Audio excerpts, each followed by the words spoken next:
Hello advanced function people. This is the example we are going to be doing with the calculators. So if you want to turn to the home screen, we are going to be adding a spreadsheet. So if you can see that I scroll side to side, and then I can click the center button to open a spreadsheet. You need to title every single one. I'm going to title it T for time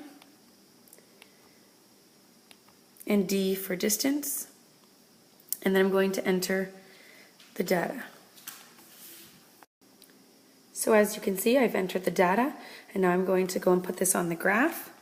And so I'm going to have to add a page. So if you go Control, Doc, this menu comes up, and we want to add a graph, which is number 2.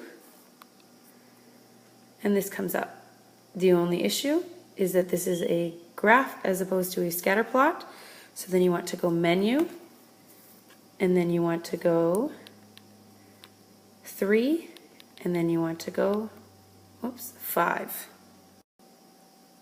So this is that scatter plot. Now I need to tell what my x needs to be, which we called it time and distance. So then you just type a D and you click enter, and then your plots should point. Now we have to go back and pick a regression. So we're going to go back to our table. To go side to side, you hit Control and then the left arrow, and it takes you back.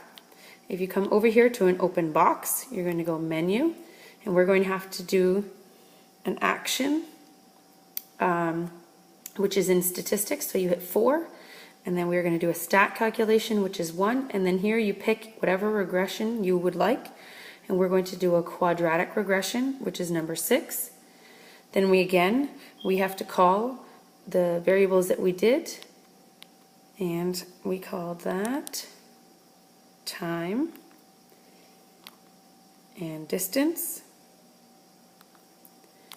And then notice that we are saving this to function 1, and then we can come down and we can click enter, and our regression is there.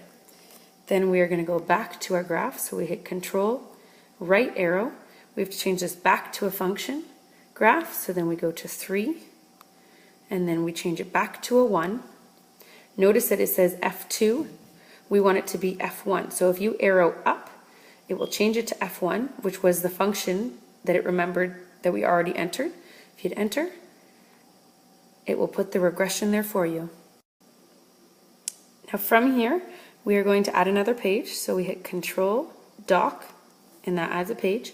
We're going to add a calculator, so number 1. The next question asks, when x is 2.8, what is the function?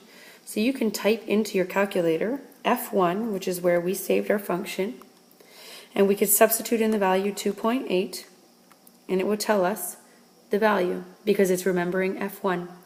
Then we are asked when y is 20, so we can assign and tell it to solve, and just typing the word solve, and we want to solve when f1 of x equals 20.2, and we want to solve it for x. So that's what we're going to type in, and you can hit enter, and it tells you the two values. So this is just a quick video on how to go through everything. So then the Control left arrow goes you page to page on all the different parts of this question solved by the calculator. Hope you enjoyed. Good luck, and I'll be posting a handout of someone else's steps that they wrote down. Have a good one.